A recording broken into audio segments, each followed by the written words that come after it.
Bienvenue dans cette vidéo où on va faire un shampoing avec un shampoing bas et en même temps on va parler de quelque chose qui me tient à cœur et dans mon processus, je suis en train de travailler dans ma relation entre moi et mes parents. Il y a quelque chose sur lequel je travaille en ce moment qui est le fait que un moment de ma vie, j'ai quitté notre maison familiale pour aller vivre avec d'autres personnes. Et je pense que toi aussi, bon, pas certainement tout le monde, mais certains d'entre vous qui me regardent sont aussi passés par là, à un moment de votre vie. Vous êtes allé vivre chez une autre personne, une marâtre, un oncle, quelqu'un et... on sait toute la vie qu'on a vécue chez ces gens-là. Pour ceux qui ne me connaissent pas, moi c'est Sandra Dompa, coach et experte capillaire du cheveu afro-crépus et fondatrice de Mon Afro. Sur cette plateforme, nous sommes convaincus que tes cheveux c'est une couronne de gloire et par conséquent ça doit être porté dans toutes les sphères de ta vie. De ton mariage à tes entreprises, des restaurants aux événements 5 étoiles. Et pour cela, nous t'invitons à rejoindre notre programme phare Cheveux crépus, longueur et souplesse. C'est un programme qui va te permettre d'enfin quitter à des cheveux secs, ternes, qui stagnent depuis des années, à des cheveux qui poussent, qui sont longs, qui sont volumineux, satinés, jusqu'aux fesses. Alors, va dans la barre de description et inscris-toi au programme Cheveux crépus, longueur et souplesse. Et on va commencer maintenant. Alors, on va aujourd'hui faire un shampoing avec ce shampoing bas de la marque Lullaby que j'aime beaucoup. Et si vous voulez vous procurer les produits de Lullaby, le lien est dans ma barre de description et vous pouvez utiliser mon code promo Sandra10. Merci à Lullaby de faire en sorte que vous, ma communauté, vous avez toujours 10%. C'est toujours là, vous avez toujours, à chaque fois que vous voulez faire un achat chez Lullaby, vous pouvez avoir 10% de réduction grâce à mon code. Ça c'est cool, ça je connais personnellement Monique et je suis contente que je puisse toujours avoir ça pour ma communauté. Et donc ce que je vais faire, je vais profiter du fait que j'ai des twists comme ça pour laver mes cheveux sur les twists, mais je vais défaire après. Pour dire, de manière générale, c'est bien, c'est mieux de défaire tes twists avant de laver tes cheveux, mais je vais profiter de ça parce que je vais te dire la vérité, je suis fatiguée. Là je suis fatiguée, mais je vais laver mes cheveux donc on ne doit pas laisser ça nous empêcher de faire ce qu'on doit dans la vie. Et le fameux truc d'ouvrir l'eau. Si tu vas accomplir tes objectifs dans la vie, tu sais très bien comme moi que tu ne vas pas toujours aller avec tes feelings. Oh, j'ai pas envie, je suis fatiguée. C'est tout simplement ça. Et donc, comme j'ai dit, je voulais qu'on parle de cette culture africaine parce que c'est une culture africaine qui est qu'à un moment donné de ta vie, pas tout le monde dans la maison, à un moment donné, il y a une personne de la maison, 2, 3, je sais pas, qui vont aller vivre chez une autre personne, un oncle, une tante. Alors là, je vais imbiber mes cheveux d'eau. Je vais bien les imbiber, ils ne sont pas assez imbibés. Comment est-ce que je sais que mes cheveux sont bien gorgés d'eau? C'est quand ils s'étirent, déjà, tu vas voir qu'ils seront beaucoup plus longs que ce qu'on a vu au début là. Je crois que vous êtes un peu trop en haut, vous voyez par exemple ça, non ça. Là où il y a l'eau, c'est en train de s'étirer, mais vous ne voyez pas bien. Je dois baisser la caméra là. Ouais. Comment l'eau étire le cheveu. Alors, dis-moi, est-ce que tu fais aussi partie de celles-là qui ont vécu hors de leur maison familiale, du cocon familial? Tu es allé ailleurs, chez une tante, un oncle? Et si c'est oui, la question que je vais te demander, c'est est-ce que tu sais pourquoi on t'a envoyé là-bas? Il y a pour beaucoup, le problème ce sont les finances. Déjà tes parents n'ont pas les moyens et ils t'envoient donc chez quelqu'un qui a les moyens et voilà. La fatigue est partie. Oh, c'est bien comment l'action, prendre l'action, ça fait partie de toutes les pensées négatives. La fatigue là est finie. Alors donc je vais appliquer donc mon masque, je vais le frotter sur mon cuir chevelu et je vais utiliser cette brosse pour masser mon cuir chevelu, pour le laver. Ce que je suis en train de dire par rapport à notre sujet du jour, c'est que pour certaines, il y a plusieurs raisons pour lesquelles on va t'envoyer vivre ailleurs que chez tes parents. Le meilleur endroit pour un enfant d'être, c'est là où il y a ses parents, c'est tout. Un parent est celui qui aura le meilleur intérêt d'un enfant sur cette terre. Le parent, cette personne-là qui a décidé de, je dis bien, je précise encore, cette personne qui a décidé d'avoir cet enfant. Je parle dans le cas où la personne a dit que je veux avoir mon enfant. C'est la personne sur cette terre qui a l'intérêt profond et d'une part sincère du bien-être de cette personne. C'est pour cette raison que cet enfant-là, oh my god, c'est trop... C'est pour cette raison-là. Attends. C'est trop bien. Prendre soin de ses cheveux, c'est trop bien. Si il me fallait rester ma vie ici en train de faire ça, je devais faire ça. J'étais où? Voilà, j'étais en train de parler du fait que l'enfant, pour certains gens, c'est le mot aimer que vous voulez entendre. La personne qui va le plus aimer cet enfant sur cette terre, ce sont ses parents. Et donc c'est là où un enfant doit grandir. Mais malheureusement, on a cette culture en Afrique pour beaucoup de raisons. Et malheureusement, quand j'ai réalisé la raison pour laquelle, la principale raison pour laquelle on m'a envoyé, j'ai compris que, oh, c'est même plus profond que ça.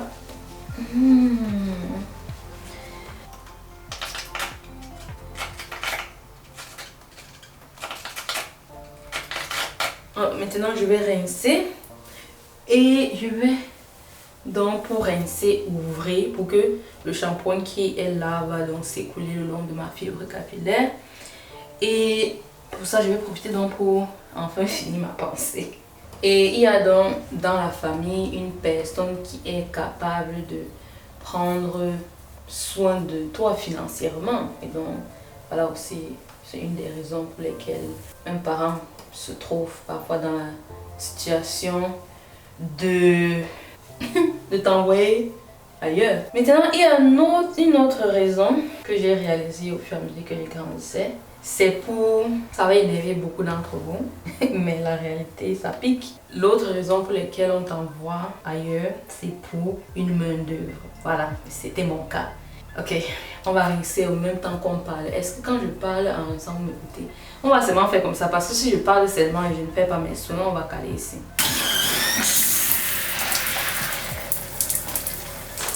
Voilà, il faut avoir le shampoing, donc on va s'étirer le long de ma tige capillaire et ça va rincer ce qui a rincé. Et donc, pourquoi, pour certains d'entre nous, le fait qu'on est parti ailleurs, c'était pour être la main d'œuvre chez les personnes où on va habiter. Et voilà. C'est récemment que, pas récemment, bon, ça fait peut-être 1 an comme ça, puisque je suis dans un processus de... Si vous m'avez entendu parler des techno-tuteurs, tout ça, voilà, c'est ça. Je ne vais pas en parler dans les détails de ça. J'ai déjà fait une vidéo sur cette chaîne en vous parlant de pourquoi, à une période de ma vie, je n'ai pas voulu avoir des enfants. Pour beaucoup d'entre nous, je peux même dire la majorité, ce sont les traumas.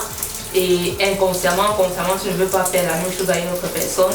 Et donc tu te dis, je ne veux pas avoir des enfants. C'est tout. C'est pas parce que tu vas dire que tu ne veux pas avoir des enfants que ça va régler ta situation. Regardez mon shrinkage. C'est quoi ça? Et là, c'est même pas malheureux maximal. Voilà, on va rincer l'autre côté. Et on va venir mettre le masque.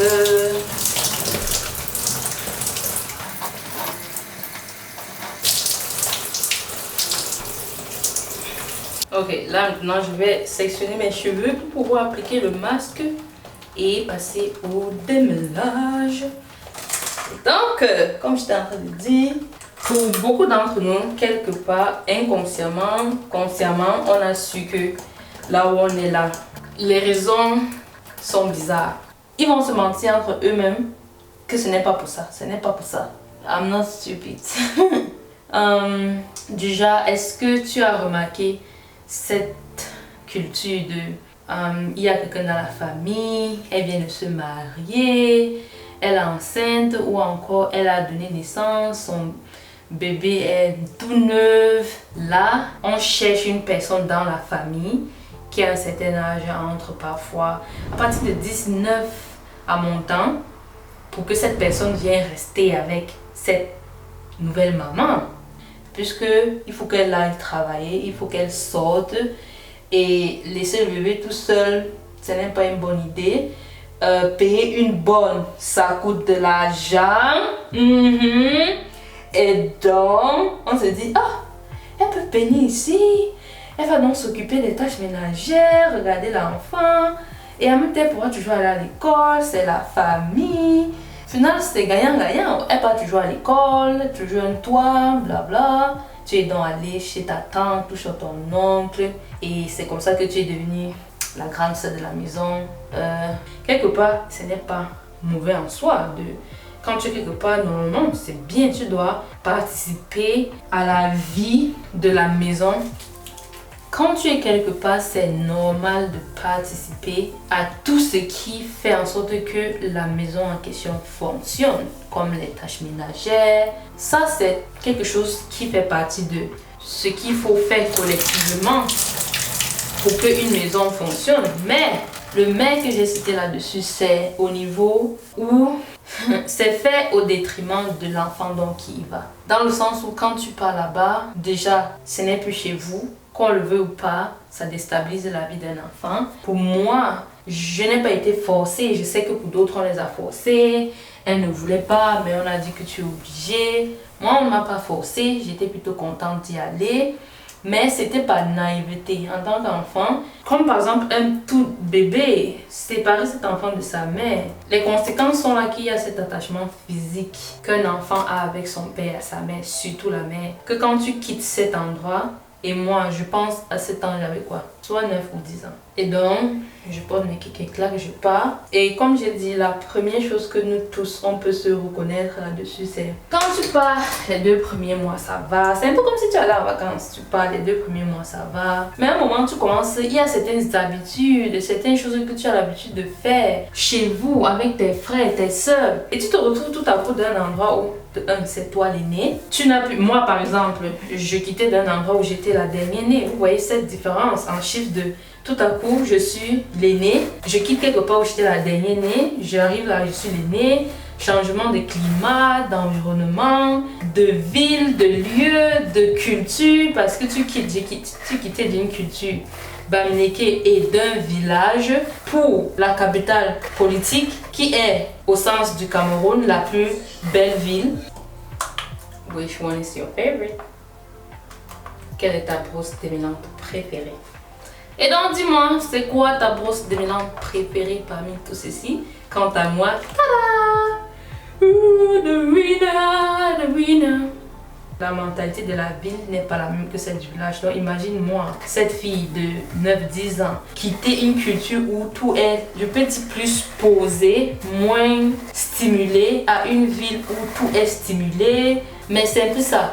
Donc que la personne te maltraite ou pas, il y a déjà ce côté-là qui joue sur toi. Le fait que tu es quelque part où le corps, la présence, la voix de ta mère te manque. Le corps, la voix, le sang, tout de ton père te manque. Après, tes frères et sœurs te manquent. Ta maison te manque. Et pour moi, personnellement, je suis quittée d'un endroit où, je vais dire, la vie était plus aisée. Un endroit où la vie était moins aisée. Déjà, je parle pour donner les références. Ce qui est sûr, dans le monde mondial, mes parents étaient pauvres, sont pauvres. Mais par rapport à où je suis partie, c'est plus pauvre. Imagine, nous on était dans le quartier les premiers à avoir une télé. Tout ce qui était chez nous, c'est si tu travailles, tu auras ça. Déjà, moi je pouvais me lever un matin et dire que je vais s'aimer, je sais pas quoi, les patates. Et le jour que je veux, je peux pas creuser mes patates, je les fais frire et je mange. Mais tu quittes de chez vous comme ça, où il y a tout ça, tu arrives dans une ville où c'est la pauvreté, dans le sens où il n'y a pas cette abondance de la nourriture. Bref, donc imagine, donc je vais même pas parler du côté de ce qui s'est passé là-bas, donc dans le sens de ce que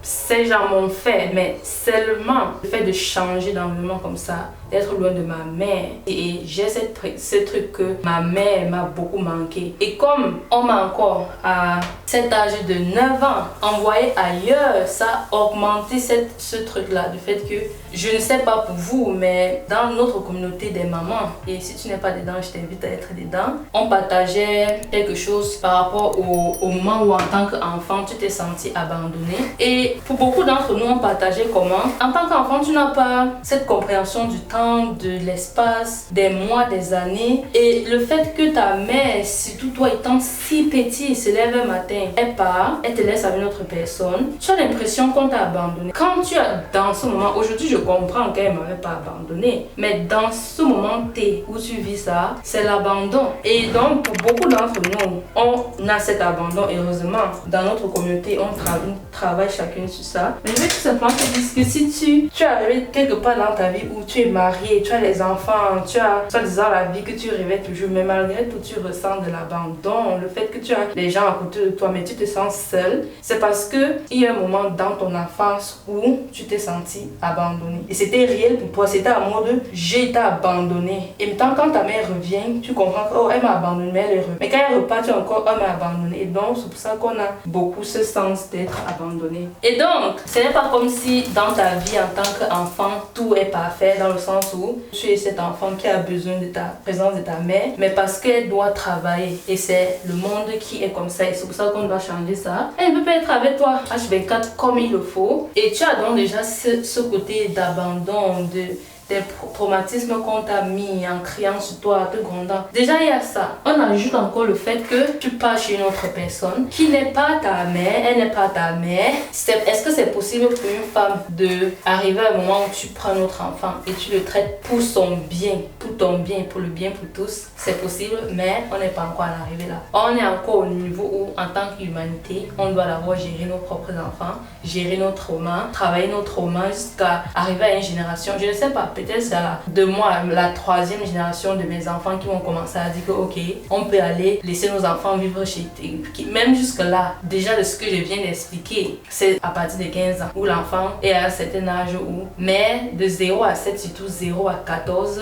un enfant doit rester avec ceux qui ont décidé de l'avoir, ceux qui sont ses géniteurs, qui ont ses gènes, parce que c'est la personne qui a tes gènes qui te comprend. Bon, ça c'est encore notre travail à faire, mais déjà il y a cet aspect des gènes qui est dedans, qui fait que la personne, quand il te voit, c'est sa réflexion. Et il y a aussi cette connexion, attachement qui fait que tu te sens en sécurité dans les bras de la personne. Et donc, quand tu arrives dans la nouvelle famille, quand tu vas faire certaines choses que tu faisais chez vous, on va dire que tu fais mal. Je ne parle pas du fait que la personne te maltraite. Je parle du fait que même si la personne est une personne qui te traite bien, en toi, au fond de toi, il y a cette partie de toi, d'une partie de toi qui te manque. Ta mère, tes frères, cette connexion que vous avez quand vous avez grandi, les jeux que vous avez ensemble. Seulement ça crée déjà un choc que quand tu vas expliquer, on te la fait fermer. Quand tu veux dire que non, je me sens pas bien, on dit, fais choc, tu vas rester là-bas, tu vas rester, tu crois. Oh là là. Attendez, je vais finir de démêler au côté-ci et je vais venir nous parler. Alors, un des trucs qui m'a traumatisé là-bas et qui m'a poursuivi toute ma vie, et je suis en train de travailler là-dessus, c'est déjà beaucoup mieux, mais c'est pas à 100% ça. Quand je suis arrivée là-bas, c'est-à-dire à Yaoundé, cette personne, sa règle c'était il faut se réveiller le matin très tôt pour lire les leçons, les trucs comme histoire, géo. Et moi, c'était pas ma façon d'apprendre, c'était pas comme ça que j'opérais. Moi, il y a les matières, je maximise et c'est ça que j'apprends régulièrement. Et à la veille de quand on veut composer l'histoire, géographie, je m'assois, je récite les trucs et je pas juger une bonne note. C'était comme ça que moi j'opérais. Mais non, c'est celui-ci, non. Tu dois, du premier jour de l'année qu'on fait le cours, chaque jour, tu dois te lever à 5 heures pour réciter ça. Or, quand j'y pense, j'ai envie de pleurer. Déjà, chaque matin, il vient, il te réveille, réveille-toi. Et tu pars, tu t'assois sur cette chaise pour réciter l'histoire. Ce qui fait que pour moi, le fait de se réveiller le matin a été associé avec l'inconfort, le dégoût, un truc que j'aime pas. Et à cause du fait que chaque matin de ma vie, depuis mes 10 ans, jusqu'à mes 15 ans, je me souviens, on m'a réveillé chaque matin à 5 heures pour faire quelque chose qui n'était pas nécessaire. Un truc que moi, en m'asseyant quelques semaines avant l'examen, je apprenais à ma façon et j'allais avoir une bonne note. Mais non, il fallait respecter les règles de monsieur. Et je ne suis pas en train de dire que dans sa tête c'est majorité parce qu'à ses enfants il faisait ça. Est-ce que c'est donc bien? C'est pas parce que les gens vont voir ça et disent mais même à ses enfants il fait ça. Oh, c'est parce qu'il fait à ses enfants ça que c'est une bonne chose. Il y a tellement de choses, mais il y a un truc que quand j'ai travaillé sur ça l'autre jour, j'ai fondu en larmes parce que je pensais à un moment où, à cause du fait que j'étais dans un environnement où la façon d'apprendre n'était pas celle qui était déjà préinscrite en moi, parce que je suis quand même restée chez nous de mes 0 à 9 ans, donc j'avais déjà une structure d'apprendre et comment j'apprends. Et quand je suis arrivée, donc j'ai eu ce choc de une personne qui gouverne et commande comment je dois apprendre malgré le fait que je sortais première de la classe. À cause de ça, mes notes ont donc chuté. Et tu sais, le pire qui est arrivé, c'est que je me rappelle de ça. Et notre première compo, la première matière qu'on a remis les feuilles, j'ai eu la sous-moyenne. Je ne connais même plus de quelle matière c'était, mais tout ce que je sais que j'ai eu la sous-moyenne. Je crois que j'ai eu 8 comme ça, ou 7, un truc comme ça. Et quand je suis rentrée donc, je lui montre ça. Maintenant, dans ma tête, quand je vois ça dans ma tête, sachant ce que je peux faire, dans ma tête, je suis en mode, oh, il faut que je m'arrange, comment est-ce que je vais faire pour apprendre, comment ça, mes notes sont en train de baisser et tout. C'est ça que je suis dans ma tête. Je rentre, je donne ma feuille. Bon, monsieur, monsieur. Je donne. Il dit que pas dans la chambre. Vous savez ce que je pas dans la chambre faire? Tu devines ce que je partais dans la chambre pour faire? Il me dit pas dans la chambre. Il m'a fouetté. Et moi, j'étais dans un choc. Parce que jamais on m'a fait ça. J'étais dans un choc qui fait que j'ai commencé à crier, que j'ai appelé mon père, j'ai appelé ma mère, que venez me sauver. Regardez-moi, un enfant de 10 ans. Je suis là, on me tape, j'appelle, j'écris, que mon père, j'appelle ma mère. Et dans tout ça, quand il a entendu ça, il a commencé à se fâcher que je bafoue son autorité, que c'est lui l'autorité ici. Et donc, il a appelé ma mère. Il a appelé ma mère et commençait à dire comment je bafoue son autorité, qu'il était en train de me taper pour me corriger. Et moi, j'ai commencé à crier que mon père, ma mère, et ce qui me fait pleurer. Ce qui me fait pleurer, c'est le fait que ma mère, elle a dit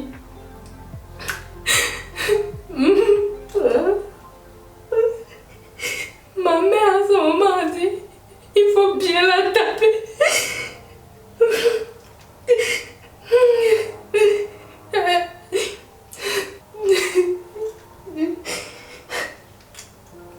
Ma mère a dit que il faut bien la taper. Elle fait ça parce que son père ne la tape pas. C'est pour ça qu'elle agit comme ça. Et moi, c'est ce moment-là que j'ai compris que on m'a seulement vendu et que donc j'étais en mode venez me sauver. Et tout ce que ma mère avait pu dire c'est tape-la bien. Moi, à ce moment, ça m'a dit que mais c'est sur toi que je compte sur toi ma mère. Et moi, la fille de 10 ans, j'étais seulement en mode, ma mère vient de me trahir, elle vient de me vendre gratuitement. J'étais là, quand j'allais en vacances chez mes parents, je suppliais ma mère, je la suppliais. Je suppliais cette femme que pardon, je ne peux plus partir là-bas, je la suppliais. Mais elle ne m'écoutait pas. C'était seulement, non, tu es trop capricieuse, je vous en prie, écoutez vos enfants. Elle disait que je fais des caprices, mais il y a une fois, quelque chose a failli se passer. Et cette chose que tu penses dans ta tête, c'est exactement ça. Je ne vais pas dire, mais ce que tu penses dans ta tête qui a failli se passer, ça a failli se passer. Et c'est à ce moment que ma mère a dit que, oh, ok, je vais t'écouter. C'est là où elle a dit que oui, tu ne vas plus partir là-bas. Pour dire que quand je vous parle sur cette chaîne de pourquoi ça me tient tellement à cœur de ne pas voir les enfants souffrir, ce que j'ai vécu fait que chaque fois je me dis, tant qu'il y a quelque chose que moi je peux faire pour éviter ça à mes enfants, parce qu'il faut savoir ceci, si moi je ne travaille pas sur moi et je travaille sur moi sur ce processus, ça va faire il y a 3 ans. Si je ne continue pas et je travaille encore sur moi, devine quoi, je vais faire la même chose avec mes enfants. Si vous connaissez mon autre chaîne, je vous parle de Technotuteur, une communauté des mamans. Et ce sont des choses comme ça qu'on parle pour guérir ensemble. Si je n'avais pas cette communauté, je ne sais pas comment vous arrivez avec tous nos traumas qu'on a, surtout en tant que noirs. Tout le monde entier a les traumas, mais nous en tant que noirs, ce qui est pire dans ça, c'est que la personne qui a fait ça ne voit même pas que, oh voilà ça. Est-ce que j'ai besoin de eux voir ce qu'ils ont fait pour avancer? D'une part, ça peut m'aider dans mon processus, mais au final, mon processus me revient à moi. C'est à moi de pardonner, c'est à moi de travailler sur moi pour ne pas répéter les choses qu'on m'a fait à mon enfant. Donc voilà pourquoi je suis tellement reconnaissante pour cette communauté, pour toutes les mamans de la communauté Technotuteur qui regardent cette vidéo. Merci encore de faire partie de cette communauté. Et voilà pourquoi sur cette chaîne qui parle principalement des cheveux, je dis, cette plateforme est là pour faire en sorte qu'aucun enfant ne vit de l'inconfort, de la souffrance due à ses cheveux. Et sur mon autre chaîne où on parle plus d'éducation, mon engagement est que je m'engage à faire en sorte qu'aucun enfant ne vit de l'esclavage, de l'abus et qu'il n'y ait aucune pauvreté dans le monde. Parce que pour beaucoup de choses que nos parents et les gens ont fait, c'est à cause de la pauvreté. C'est quelque part à cause de la pauvreté qu'un enfant a besoin d'être pris de sa famille pour aller donner à une autre tante pour que ceci, c'est la pauvreté qui crée beaucoup de choses, l'abus et l'esclavage, parce que ça va énerver beaucoup que j'ai dit ça, c'est l'esclavage des enfants tout simplement, ce que vous faites là. Et it's not gonna be right if you don't work on it. Ça ne va pas être ok si tu ne travailles pas sur tes traumas, si tu ne travailles pas sur ça. Tu peux être quelqu'un, tu avais dit je ne veux pas frapper sur mes enfants, mais tu te retrouves en train de frapper. Tu es quelqu'un qui a dit je ne veux pas les crier sur eux, tu te retrouves en train de crier sur eux. Donc comme je te dis, si tu ne travailles pas sur tes traumas, il y a tellement de choses que tu dois travailler sur toi avant de devenir mère pendant que tu es mère.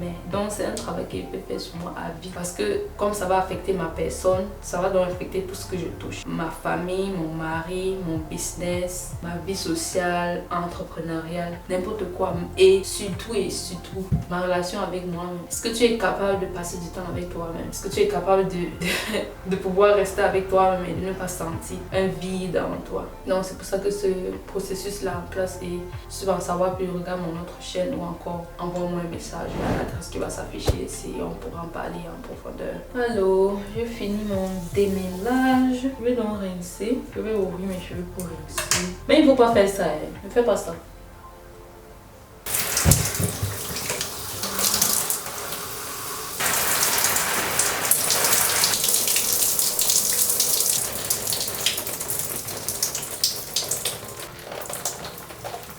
Donc, here are the hair washed. Mais ils sont un peu secs.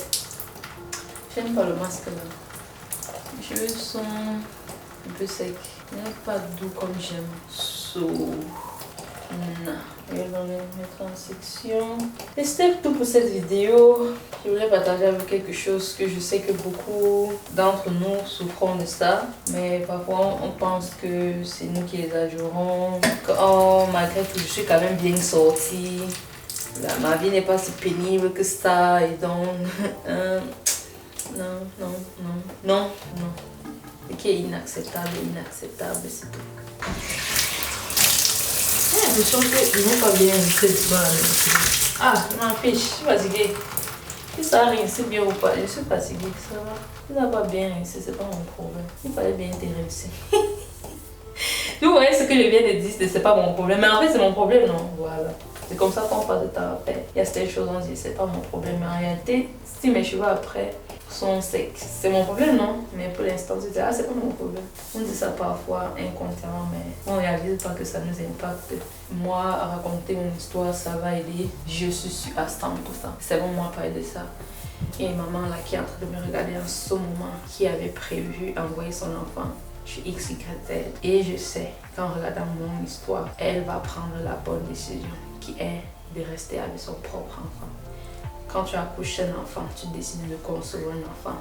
Reste avec ton enfant. Ne parle pas de nos gens. C'est un peu ça. C'était tout pour mes soins. Et une fois de plus, partage-moi un commentaire. Si tu veux en privé, comme j'ai dit, tu peux m'envoyer un email ou tu m'écris, on peut s'appeler pour en discuter. Pour que tu aies cet endroit où tu peux enfin parler de tout ce qui te ronge depuis des années. Ça va te faire vieillir si tu ne fais pas sortir ça. Ça va te faire avoir le rhumatisme, la fatigue, tous ces trucs-là que tu portes sur ton dos depuis des années. Tu as honte d'en parler. Voilà, prends notre guide sur la pouce, c'est dans la barre de description. C'est un guide qui va t'aider à identifier les erreurs que tu commets qui t'empêchent d'avoir des longs cheveux maintenant. Je t'invite vivement aussi de t'inscrire à notre programme Cheveux crépus longs et sauvons les enfants. Partageons ces connaissances afin que les enfants ne puissent plus souffrir ça. faut arrêter l'abus. Ça se fait comme ça. Je dois aller me laver et on se dit à la prochaine.